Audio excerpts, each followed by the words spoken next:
Most people walk into a room hoping to be liked, but the truly powerful enter knowing they decide who matters. This video will destroy the weakness that makes you seek approval. Today, we'll fix the one thing that holds you back from real power, your lack of dangerous confidence.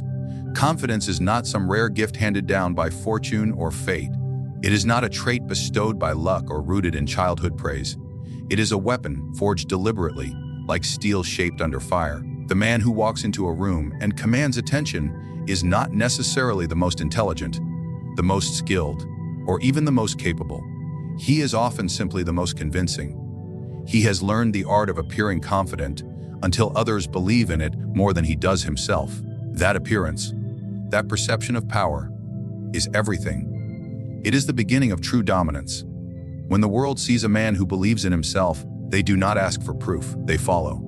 The illusion becomes real. But this illusion is not built overnight.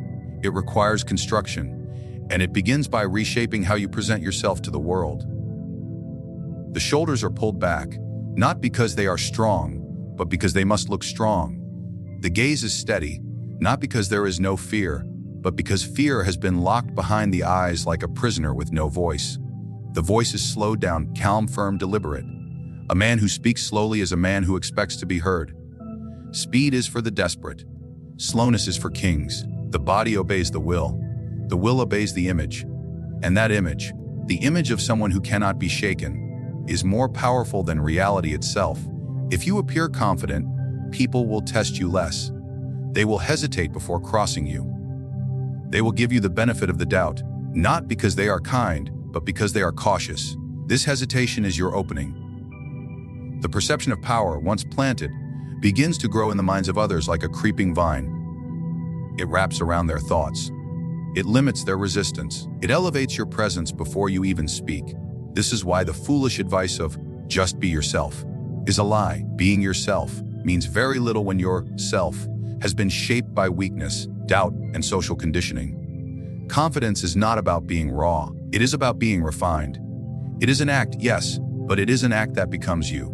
The same way a soldier trains until the trigger pull becomes instinct, you must train your aura until walking with presence is second nature, until eye contact no longer feels like confrontation, but conquest, until silence no longer feels like absence, but dominance. Confidence begins when you stop asking for it and start behaving as if you already own it. The world doesn't test men who look untouchable. It tests those who signal hesitation, who ask for permission, who broadcast self-doubt in their tone and posture. If you carry yourself like you are already trusted, already respected, already feared, the world will catch up. The mind is weak when it seeks validation, but the environment becomes your ally when you project certainty. People don't verify strength. They respond to it emotionally. Their reaction to your confidence is rarely based on logic. It is based on how you make them feel. Your presence must make others feel as if they are dealing with someone who has nothing to prove. Someone dangerous, not in the physical sense, but in the sense that crossing you would be unpredictable. This kind of presence causes discomfort in insecure people. It causes envy in the average, and it causes interest in those who recognize power. You do not earn this overnight. You construct it through daily acts, through careful control of your facial expressions, your pace, your space, your voice, your posture, and your emotional state. Each element is a brick. Each repeated performance is a layer of cement. Your enemies will start to assume that you are capable of more than they can see. That assumption is priceless. It gives you room. It gives you negotiation power. It gives you silence in chaos. It makes others seek your reaction instead of forcing theirs upon you. That shift, from being reactive to being observed, is the transition from weakness to strength, from background noise to center stage. Understand this deeply. Confidence is not something you feel. It is something you do. You build it in motion. You present it before you believe it. You treat your external world as if your internal world is already aligned, and soon the internal begins to follow. You project confidence before you own it. That is the strategy of the powerful. They don't wait to become something. They act as if they are already there. This is the difference between the man who waits to be chosen and the man who walks in as if he owns the room. Power in its raw form is rare. Most people do not possess it, but almost everyone is influenced by the appearance of it. This is the first law of optics and strategy. What people believe about you is more important than what is true. Appearances dominate perception, and perception is reality in the minds of the masses. If you can appear strong, calculated, and composed, you do not need to be any of those things beneath the surface. In fact, those who master optics often defeat those who rely solely on actual strength. The illusion becomes the weapon. Every move you make, every word you speak, and every glance you give contributes to your image. Most people move reactively, exposing their emotional state with every shift in body language, every flicker in their eyes. But the man who moves with intention, who slows down his gestures, who controls his facial expressions like a mask, who makes stillness his default, forces others to interpret him as someone in control. In a world ruled by chaos and noise, composure itself becomes strength, the ability to remain calm under pressure, to stand still while others panic, makes you appear invincible. Even if you are filled with doubt internally, you must understand how people observe. They do not see you as you are. They see the story your appearance tells them. If you fidget, you tell them you're unsure. If you lower your eyes too often, you tell them you fear confrontation. If you over-explain, you signal weakness and guilt. And if you look someone in the eye and speak slowly, even if your hands tremble beneath the table, the external world reads your confidence and submits to the image you offer. Most men lose power before they even open their mouths because they haven't trained their body to speak power before their words do. It is not about faking strength. It is about strategically controlling the signals you give off. There's a reason wolves don't bark. There's a reason kings do not rush. The moment you allow others to dictate the pace of your energy, your power leaks. People who possess true dominance do not feel the need to fill every silence. They don't laugh nervously. They don't ask for approval with their eyes. They don't soften their voice to be liked. Their entire presence demands attention without asking for it. This is what optics truly are, the weaponization of presence. Even when you are in a position of weakness, your exterior must not betray it. Your enemy will test you, not by attacking, but by watching. They'll try to read your tone, your posture, your expressions. They will provoke you with silence, challenge you with stares, or bait you with subtle emotional games. If you flinch, they push. If you lean back and stay silent, they begin to question. Make them question. Doubt is more powerful than force. If they doubt what you're capable of, they will never be certain how to engage with you. The illusion of strength must be reinforced in all areas. Your clothing must fit with sharp precision, not luxury, intentionality. People respect discipline and appearance. A man whose shirt is crisp, whose shoes are polished, whose scent lingers with distinction. These are not shallow details. They are visual signals of internal order. People assume what they see reflects what lies beneath. Let them believe in your armor, even if inside you are still building your fortress. Every small act of presentation becomes a part of your mythology. Optics also extend to how you control time and attention. A strong man does not commit. He does not rush to answer messages. He allows space between stimulus and response. He lets his silence linger longer than most can tolerate. People are trained to expect immediate feedback. When you delay, when you resist reacting instantly, you alter the psychological rhythm of the interaction. They begin to adjust to your tempo. And in that adjustment, they acknowledge your power. Most people play defense with their image. They react, explain, defend, and justify. You must play offense. Walk into every situation knowing the message you wish to project. Every interaction is a theater of power. Do not dress, speak, or move accidentally. Do not give others your unfiltered self. Give them the version that serves your strategy. If you want to be seen as strong, remove the elements that signal weakness. That is not deception. It is selection. A wise man selects the version of himself that best secures advantage. Even in moments of internal collapse, heartbreak, failure, loss, your posture must not crumble. Your tone must not change. Your image must hold. Because the moment they see you bleed, the wolves arrive. They don't wait. They smell weakness and they swarm. But if you maintain the optics of strength, second guess, they hesitate. And in that hesitation, you buy time to rebuild, to retaliate, to rise. Appearance becomes your shield until reality can catch up. That is how the dangerously confident man survives and conquers, even in his weakest hour. There is no greater leverage in this world than to look another human in the eye and know, with absolute clarity, that you do not need them, not their approval, not their resources, not their affection, not their applause.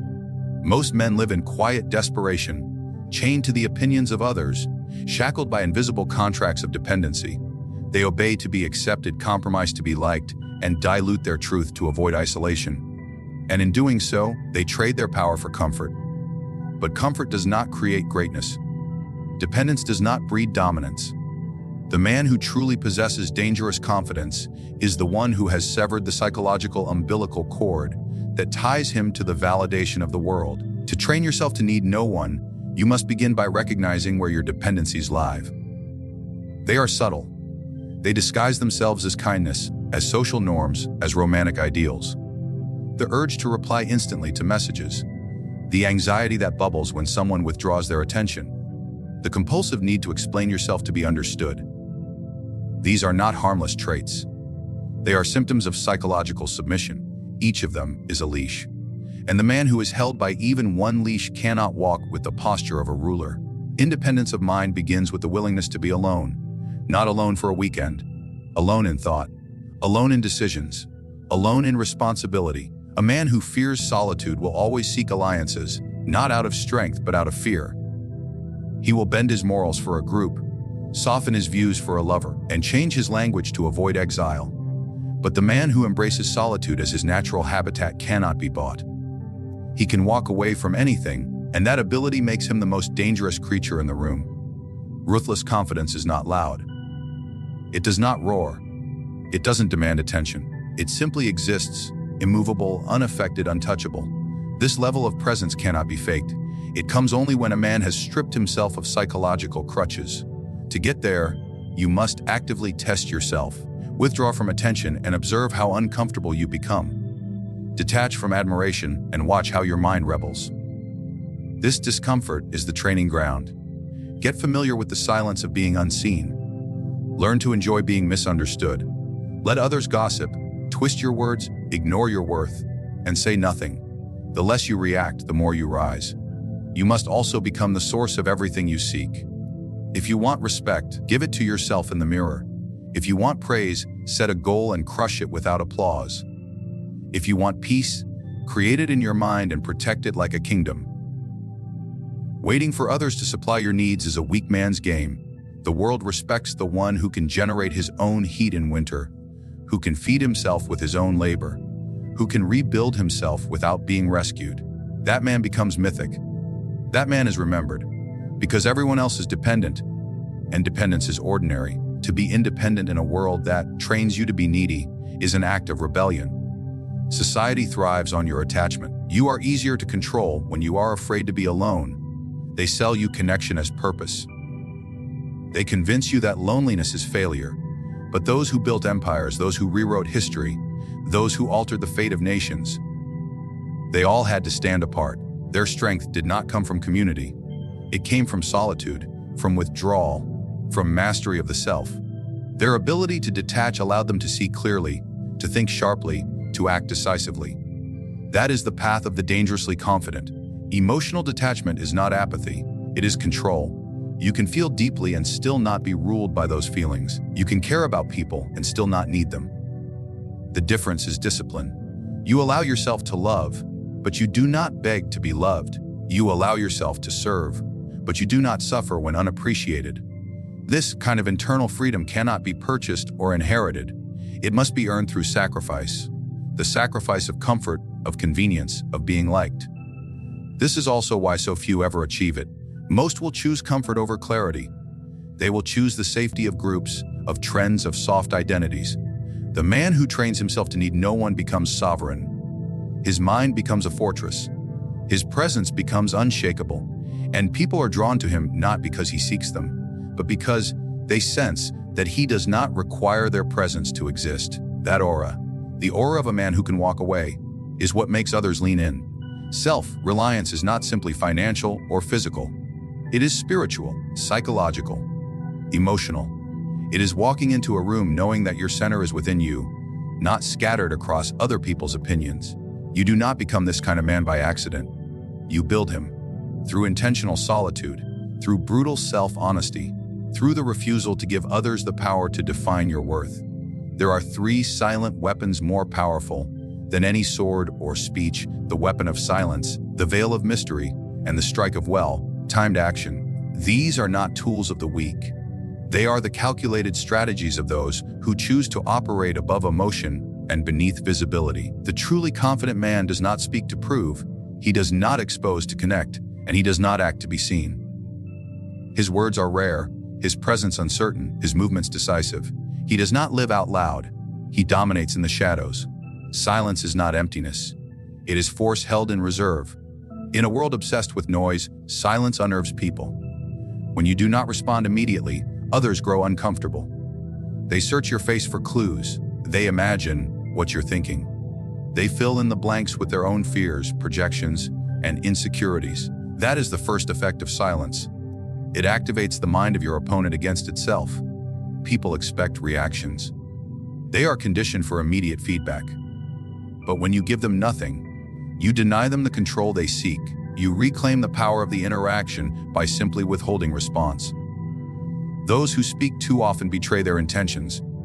They give away their strategy with every sentence. But the man who is disciplined enough to sit quietly while others reveal themselves becomes the most dangerous player in the room. He gathers information, he analyzes weaknesses, he forces others to overexpose, and all the while, he protects his internal world like a guarded kingdom. He does not let anyone in unless it serves his purpose. This kind of silence is not passive, it is predatory. Silence must be married with mystery. A man with nothing to hide is a man who has surrendered all power. The more people know about you, the easier you are to predict, control, and defeat. Most men lie too publicly. They reveal their desires, routines, fears, plans, and in doing so, they give the world a blueprint to manipulate them. The mysterious man denies the world that blueprint. He appears when needed and disappears without explanation. He speaks only when silence has served its purpose. He leaves questions in the minds of others. Who is he? What is he planning? Why isn't he reacting? Mystery is uncomfortable because it strips people of certainty, and human beings are addicted to certainty. They want to place you in a category. They want to predict your behavior so they feel in control. Deny them that. Be unpredictable. Show one version of yourself in public, another in private. Speak warmly, but remain emotionally distant. Share fragments, never the whole. Change your routine without announcement. Withhold your opinion when others demand it. Make people wonder what drives you, who you trust, what you're capable of, and never give them an answer. The less they know, the more they fear. Neither silence nor mystery can be effective without timing. Timing is the lever that amplifies or destroys impact. Too early is desperation. Too late is weakness. The strong man moves at the precise moment when others are least prepared. He does not react to pressure. He applies it. His silence is not just a lack of words. It is a waiting game. He waits until others are off balance, until their guard is down, until they feel safe. And then he speaks. And because he has said nothing for so long, his words hit like a weapon. One sentence after long silence can change the entire room. One move after long stillness can shift the entire balance of power. He also understands when not to act. There is a kind of strength in restraint. When insulted, he does not retaliate immediately. When provoked, he remains still, because he knows that reactions are chains. Every time you react emotionally, you give someone else control. So he withholds. He lets others burn themselves out with noise. He waits. And when the time is right, he speaks one sentence, makes one decision, takes one step, and the situation bends in his favor. This is how psychological warfare is won. Not through brute force, but through precision, composure. In social dynamics, the man who speaks least controls the pace. In relationships, the man who reveals least controls the narrative. In negotiations, the man who waits longest forces the other to break first. These are the invisible games that most never even realize they are playing. But those who master silence, mystery, and timing play them constantly, and win without raising their voice. They are respected without seeking it, feared without threatening, remembered without exposure. Their power lies not in what they show, but in what they withhold. And it is this restraint that creates their unshakable confidence. Confidence that intimidates, influences, and dominates is not a gift. It is a weapon carefully forged through discipline, perception, and strategy. The man who becomes dangerously confident is not driven by loudness or approval. He is sculpted by silence, by mystery, and by the unshakable command of his presence. He does not wait to be seen. He calculates when to appear. He does not explain. He allows others to assume. He does not depend. He stands alone, not because he has to, but because he chooses to. The world bends not to the man who is desperate to prove himself, but to the one who makes others prove themselves to him. And this man is not fearless. He is simply unwilling to let fear write his story. He understands that power begins with posture, dominance begins with detachment, and legacy begins with the refusal to be ordinary. While others talk, he watches. While others react, he waits. While others seek safety, he steps into calculated silence, appearing only when the moment guarantees impact. And when he moves, the world feels it. This is the man who has trained himself to need no one. This is the man who appears strong, even when the world tries to break him. This is the man who does not announce his greatness. He imposes it. This is the man you are becoming.